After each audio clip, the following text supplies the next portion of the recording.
ক্ষমতার মসনদে ইতিহাসের পরবর্তম জালিম ফ্যাসিবাদী সরকারের ক্ষমতার মসনদে বসে থাকার ইতিহাস 8 থেকে 24 বছর 24 সাল পর্যন্ত বাংলাদেশের 15 বছরের ইতিহাস গুম গুম হত্যা এবং ত্রাসের রাজত্ব কায়েম করবার ইতিহাস 15 বছরের ইতিহাস বাংলাদেশের সম্পদকে লুটপাট করে বিদেশে বেগমপাড়া করবার ইতিহাস বিগত 15 বছরের ইতিহাস বাংলাদেশের রাষ্ট্রকে ব্যর্থ রাষ্ট্রে পরিণত করে ভিন্ন আরেকটি রাষ্ট্রের এজেন্ডা বাস্তবায়ন করবার জন্য বাংলার ক্ষমতার মসনদকে কুক্ষিগত করে রাখবার ইতিহাস বিগত 15 বছরের ইতিহাস বাংলাদেশের ক্ষমতার মসনদে ভিনদেশী দালাল এবং একটি চক্র দখল করে রাখবার ইতিহাস এবং সর্বোপরি বিগত 15 বছর বাংলাদেশের ক্ষমতার মসনদে বসে আওয়ামী দুঃশাসন ফ্যাসিবাদী সরকার বাংলাদেশ থেকে ইসলাম পন্থাকে নিশ্চিহ্ন করবার হেন কোন ষড়যন্ত্র নেই যেটা তারা করেনি। তারা 2013 সালে শাপলা চত্বরে ঘুমন্ত নবী প্রেমিক ইসলামী জনতাকে পাখির মতো গুলি করে হত্যা করেছে। তারা 2015 এবং 16 সালে গোটা বাংলাদেশ জুড়ে কোরআন প্রেমিক তাওহীদি জনতাকে গুলি করে করে হত্যা করেছে। তারা 2021 সালে নরেন্দ্র মোদীর বিরুদ্ধে আন্দোলন করবার অপরাধে হেফাজতে ইসলাম তথা আলেম সমাজকে নির্মমভাবে গুলি করে হত্যা করেছে। বিগত 15 বছর অনেকেই জুলুমের শিকার হয়েছে, অনেকের রক্ত ঝরেছে, অনেকে জীবন দিয়েছে। তবে আমি আস্থার সঙ্গে চ্যালেঞ্জ করে বলতে চাই, সবচেয়ে বেশি রক্ত ঝরেছে বাংলার পবিত্র মাটিতে আলেম সমাজে। 2024-এর জুলাই বিপ্লবে যারা রক্ত দিয়েছে, জীবন দিয়েছে, এর মধ্যে সকল ধর্মের, সকল শ্রেণী পেশার, সব বয়সের মানুষ রয়েছে। মায়ের কোল থেকে শুরু করে কন্যা থেকে অশীতিপর বৃদ্ধ পর্যন্ত সর্বশ্রেণীর মানুষের রক্তের উপর জুলাই বিপ্লব সংগঠিত হয়েছে। 5ই আগস্ট যুগের নব্য লেডি ফেরাউন বাংলার ক্ষমতার মসনদ থেকে উৎখাত হয়ে দেশ ছেড়ে দিল্লিতে পালিয়ে যেতে বাধ্য হয়েছে। শেখ হাসিনা এবং তার দোসরেরা চেয়েছিল বাংলাদেশকে একটি ব্যর্থ রাষ্ট্রে পরিণত করবার জন্য, বাংলাদেশটাকে তলাবিহীন ঝুড়িতে পরিণত করে বাংলাদেশের গুরুত্বপূর্ণ প্রতিটি সেক্টরকে ভারতের হাতে তুলে দিয়ে বাংলাদেশকে কার্যত ভারতের অঙ্গরাজ্যে পরিণত করবার পায়তারা চালিয়েছিল। সেই শেখ হাসিনার ষড়যন্ত্রের বিরুদ্ধে রাজপথে একটি আন্দোলন গড়ে উঠেছিল, সমন্বয় গড়ে উঠেছিল। সর্বদলীয় সেই সংগ্রামে এদেশের আলেম সমাজ, এদেশের ইসলামপন্থীদের অনেক ত্যাগ আর কোরবানির নজরানা পেশ করতে হয়েছে। 2021 সালে নরেন্দ্র মোদীর বিরুদ্ধে প্রতিবাদ জানাতে গিয়ে শেখ হাসিনার ফ্যাসিবাদী বাংলাদেশের স্বাধীনতা নিয়ে ব্যবসা বাণিজ্যের বিরুদ্ধে প্রতিবাদ করতে গিয়ে শেখ হাসিনার রোষানলে পড়তে হয়েছে। তার আক্রমণ এবং টার্গেটে পরিণত হয়েছে সবচেয়ে বেশি বাংলাদেশ খেলাফত মজলিসকে। বাংলাদেশ খেলাফত মজলিসের কেন্দ্রীয় সকল নেতৃবৃন্দকে কারাগারে রাস্তা করে নিক্ষেপ করেছে। মাসের পর মাস, বছরের পর বছর বিনা বিচারে আমাদের সঙ্গে কারাগারের অন্তরালে নির্মম আচরণ করা হয়েছে। বাংলাদেশ খেলাফত মজলিস সকল নির্যাতন সহ্য করেছে, সকল বর্বরতাকে মাথা পেতে মেনে নিয়েছে। সব নির্যাতনের মুখে আমরা ব্যর্থহীন ভাষায় জবাব দিয়েছি। দেশ এবং ইসলামের প্রশ্নে বাংলাদেশ খেলাফত মজলিস জীবন দেবে, মাথা নোয়াবে না। সংগ্রামী সাথী ও বন্ধুগণ, এভাবেই 2009 সালের পিলখানার ট্রাজেডি থেকে শুরু করে 2024-এর জুলাই বিপ্লব পর্যন্ত অসংখ্য অগণিত মায়ের বুক খালি হয়ে, অসংখ্য অগণিত পিতা সন্তান হারা হয়ে, অসংখ্য গুম খুন আর হত্যাকাণ্ডের মধ্যে দিয়ে ভয়াল এক মৃত্যু পরিবার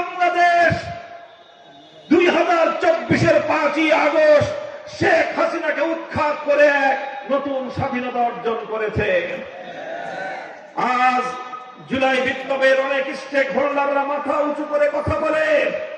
আমরা একটা বার্তা স্পষ্টভাবে দিতে চাই, 2024 সালের আগস্ট মাসের 5 তারিখ শেখ হাসিনা যখন বিপ্লবীদের তাড়া খেয়ে দেশ ছেড়ে পালিয়ে যায়, অপরাহ্নে দুপুর 2টা থেকে 3টা পর্যন্ত গোটা বাংলাদেশে আরেকটি বিপ্লব সংগঠিত হয়েছে। সে বিপ্লব বাংলাদেশের মানুষ প্রত্যক্ষ করেছে।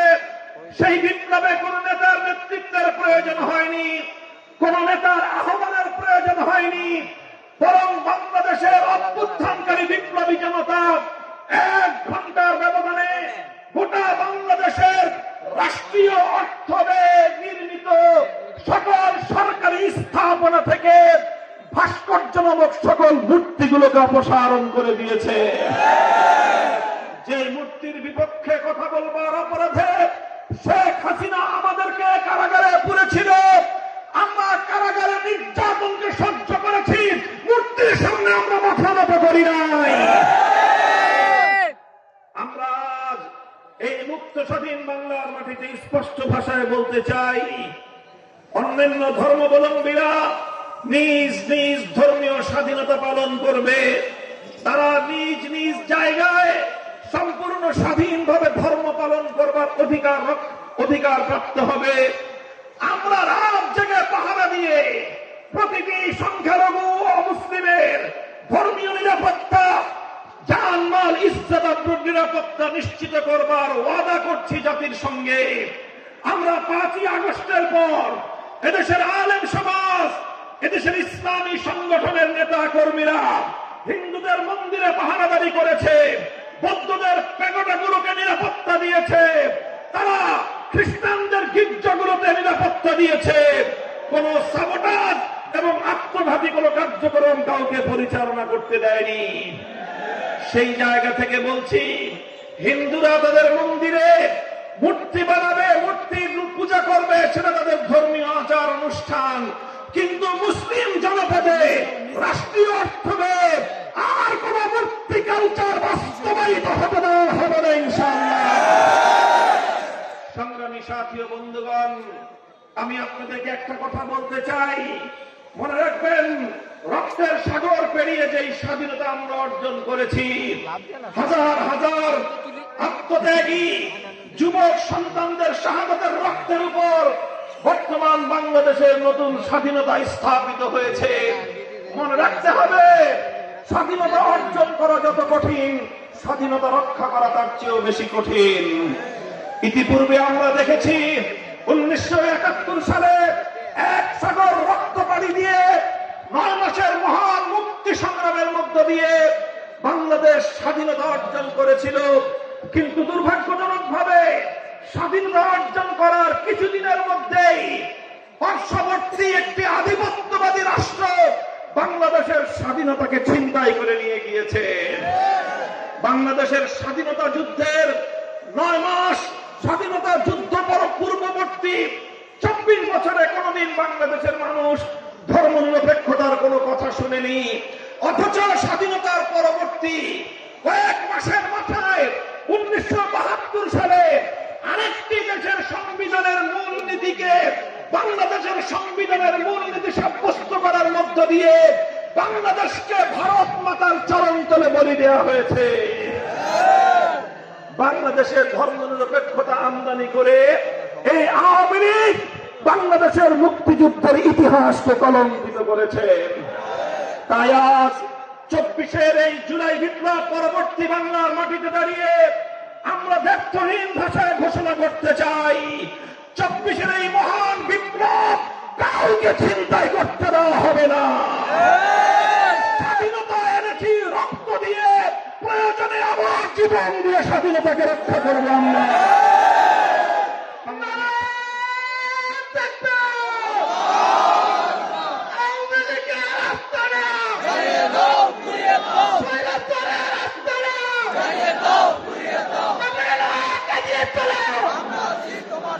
সংগ্রামী সাথী ও বন্ধুগণ, তাই আমরা ব্যর্থহীন ভাষায় বলতে চাই, বিগত 15 বছর শেখ হাসিনা বাংলাদেশের রাষ্ট্র ব্যবস্থা এবং রাজনীতি থেকে ইসলাম এবং ইসলাম পন্থাকে মাইনাস করবার চেষ্টা করে শেখ হাসিনা নিজেই মাইনাস হয়ে গিয়েছে। আগামী দিনে যারাই বাংলাদেশ থেকে ইসলামকে মাইনাস করতে চাইবে গোষ্ঠী শুদ্ধ মাইনাস হয়ে যাবে।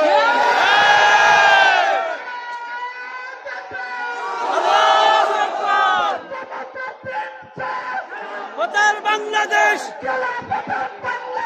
তন্ত্রমন্ত্রের দিন শেষ, খেলাফতের বাংলাদেশ। আল্লাহু আকবার। সংগ্রামী সাথী ও বন্ধুগণ, এদেশের ইসলামপন্থী জনতা, এদেশের আলেম সমাজ আজ ইতিহাসের এমন এক বাঁকে এসে দাঁড়িয়েছে, ইতিহাসের এক ঐতিহাসিক এক গুরুত্বপূর্ণ অবস্থানে এসে আমরা দাঁড়িয়েছি। এই জায়গায় দাঁড়িয়ে আমরা গোটা জাতির সকল রাজনৈতিক পক্ষগুলোকে আমরা আমাদের স্পষ্ট বার্তা দিয়ে দিতে চাই। আগামীর বাংলাদেশ কিভাবে পরিচালিত হবে, আগামীর বাংলাদেশের রাষ্ট্রীয় বন্দোবস্ত কিভাবে হবে, সেটা ইসলাম এবং ইসলামপন্থীদেরকে বাদ দিয়ে অন্য কারো পরিকল্পনায় বাস্তবায়িত হতে পারবে না ইনশাআল্লাহ। বাংলাদেশ খেলাফত মজলিস তাই উদাত্ত আহ্বান জানিয়েছে, জুলাই বিপ্লবের সকল অংশীজন ঐক্যবদ্ধভাবে আগামী দিনে ফ্যাসিবাদের মোকাবেলায় ঐক্যবদ্ধ রাজনৈতিক বন্দোবস্ত গড়ে তুলতে হবে। বাংলাদেশ খেলাফত মজলিস আগামীর রাজনীতির জন্য, আগামী দিনে জনগণের প্রকৃত মতামত এবং জনগণের প্রতিনিধিত্ব বাস্তবায়নের জন্য মিক্সড মেম্বার প্রপোর্শনাল ইলেকশনের যেই প্রস্তাবনা দিয়েছে বাংলাদেশ খেলাফত মজলিস মনে করে সেই প্রস্তাবনার মাধ্যমে আগামীর বাংলাদেশের প্রকৃত জনগণের মতামত এবং জনগণের প্রতিনিধিত্ব নিশ্চিত হতে পারে। ইতিমধ্যে জাতীয় ঐক্যমত্য কমিশনে উচ্চকক্ষে সংসদ গঠন হওয়ার সিদ্ধান্ত চূড়ান্ত হয়েছে। আমরা বলতে চাই, যদি উচ্চকক্ষ সংগঠিত হয়, উচ্চকক্ষে পিআর পদ্ধতি, প্রপোর্শনাল রিপ্রেজেন্টেটিভ পদ্ধতিতেই এদেশের জনগণের প্রকৃত প্রতিনিধিত্ব নিশ্চিত করতে হবে। ভিন্ন কোন ব্যবস্থা বাংলায় তাওহীদি জনতা মানবে না। এদেশের শান্তিকামী প্রকৃত মেহনতি মানুষ অন্য কোন ব্যবস্থা মানবে না। সংগ্রামী সাথী ও বন্ধুগণ, বাংলাদেশ খেলাফত মজলিস টেকনাফ থেকে তেতুলিয়া গোটা বাংলাদেশের ৩০০ আসনে রিকশা মার্কা নিয়ে এদেশের ইসলামপন্থীদের স্বাধীনতার পক্ষের মেহনতি মানুষের মুক্তির প্রতীক রিকশা নিয়ে আগামী নির্বাচনে প্রতিদ্বন্দ্বিতার প্রস্তুতি গ্রহণ করেছে। আমি আপনাদের কাছে জিজ্ঞাসা করতে চাই, আপনারা এদেশে অনেক রঙের রাজনীতি দেখেছেন। একবার আপনারা দেখেছেন সোনার বাংলাদেশের রাজনীতি, আরেকবার আপনারা দেখেছেন নতুন বাংলার রাজনীতি, আরেকবার আপনারা দেখেছেন ডিজিটাল বাংলার রাজনীতি। এবার আমরা বাংলাদেশে দেখতে চাই ইসলামের রাজনীতি।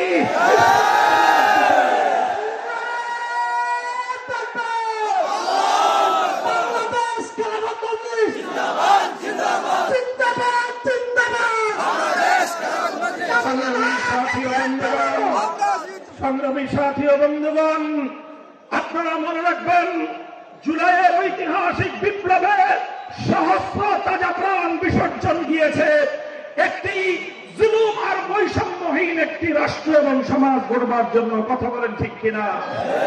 হে বাংলার তাওহীদি জনতা, হে বাংলার বঞ্চিত আপামর জনতা, আমি তোমাদেরকে আল্লাহ রাব্বুল আলামিনকে সাক্ষী রেখে তোমাদেরকে বলতে চাই, মনে রেখো, চূড়ান্ত বৈষম্যহীন সমাজ যদি গড়তে চাও, মানব রচিত তন্ত্রমন্ত্র দিয়ে সম্ভব নয়।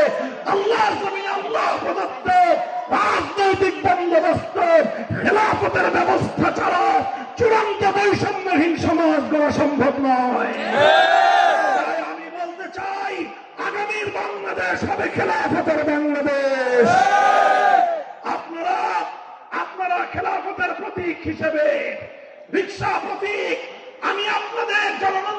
নেতা মুফতি আনিসুর রহমান কাসেমীর হাতে তুলে দিলাম। আপনারা এই রিকশা প্রতীককে বিজয়ী করে আপনাদের প্রকৃত প্রতিনিধিত্ব জাতীয় সংসদে নিশ্চিত করবার জন্য যার যা আছে তাই নিয়ে আপনারা মাঠে নামবেন তো ইনশাআল্লাহ।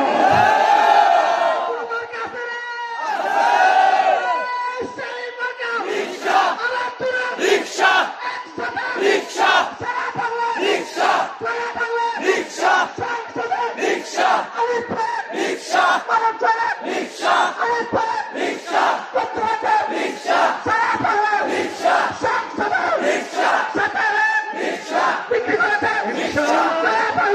আমি আপনাদেরকে আশ্বস্ত করতে চাই, জাতীয় রাজনীতির বোঝাপড়া করতে গিয়ে, জাতীয় রাজনীতির বিভিন্ন হিসাব নিকাশ মিলাতে গিয়ে যদি কোনো কারণে বিভিন্ন দলের মধ্যে নির্বাচনী সমঝোতা করে উঠতেও হয়, সেক্ষেত্রে এই কচুয়ার মাটি হবে রিকশার ঘাঁটি। কচুয়ার মাটির জননেতা হবে মুফতি আনিসুর রহমান। সেই হবে দেশের মুক্তিকামী জনতার একমাত্র প্রতিনিধি ইনশাআল্লাহ। আপনারা তার হাতকে শক্তিশালী করবেন ইনশাআল্লাহ। কারি ইব্রাহিম রহমতুল্লাহ আলাইহির স্মৃতিধন্য এই মাটি থেকে তার একজন যোগ্য উত্তরসূরি এই জনগণের, এদেশের মানুষের প্রতিনিধিত্ব করবার সবচেয়ে বেশি অধিকার রাখে। মুফতি শফিকুল ইসলাম সাহেবের পরিবার থেকে মুফতি আনিসুর রহমান কাসেমী এদেশের মানুষের মাটির নেতা, মানুষের নেতা, তৃণমূলের নেতা, জনগণের জননন্দিত নেতা। ইনশাআল্লাহ আপনারা তার সঙ্গে থাকবেন। আল্লাহ পাক আপনাদেরকে কবুল করুন এবং আল্লাহ পাক আল্লাহর জমিনকে আল্লাহর বিধান তথা খেলাফত ব্যবস্থার জন্য আল্লাহ কবুল করুন। হাজার হাজার তৌহিদি জনতা, হাজার হাজার এলাকাবাসী, দেশপ্রেমিক জনতা, আপনারা সর্বশেষ কথা মনে রাখবেন, বাংলাদেশ এবং ইসলাম এক সূত্রে গাঁথা। বাংলাদেশে যদি ইসলাম আক্রান্ত হয় এদেশের স্বাধীনতা বিপন্ন হবে। তাই বাংলাদেশে যারা ইসলামের পক্ষে তারাই স্বাধীনতার পক্ষে, বাংলাদেশে যারা ইসলামের বিপক্ষে তারাই বাংলার স্বাধীনতার দুশমন। আগামী দিনে বাংলাদেশে ইসলামের দুশমন, স্বাধীনতার দুশমনদের বাংলার মাটিতে রাজনীতি করবার কোন অধিকার নাই, কোন অধিকার নাই। ইনশাআল্লাহ আমরা একসঙ্গে আগামীর সুন্দর সোনার বাংলাদেশ, ইনসাফের বাংলাদেশ, বৈষম্যহীন বাংলাদেশ গড়ে তুলব, সেই প্রত্যয় ব্যক্ত করে আজকের মতো বিদায় নিলাম। ওয়া আখিরু দাওয়ানা আলহামদুলিল্লাহি রাব্বিল আলামিন। সুবহানাল্লাহি ওয়া বিহামদিহি, সুবহানাকাল্লাহুম্মা বিহামদিক, আশহাদু আন লা ইলাহা ইল্লা আনতা, আস্তাগফিরুকা ওয়া আতুবু ইলাইক। সুবহানা রাব্বিকা রাব্বিল ইজ্জাতি আম্মা ইয়াসিফুন ওয়া সালামুন আলাল মুরসালিন ওয়ালহামদুলিল্লাহি রাব্বিল আলামিন।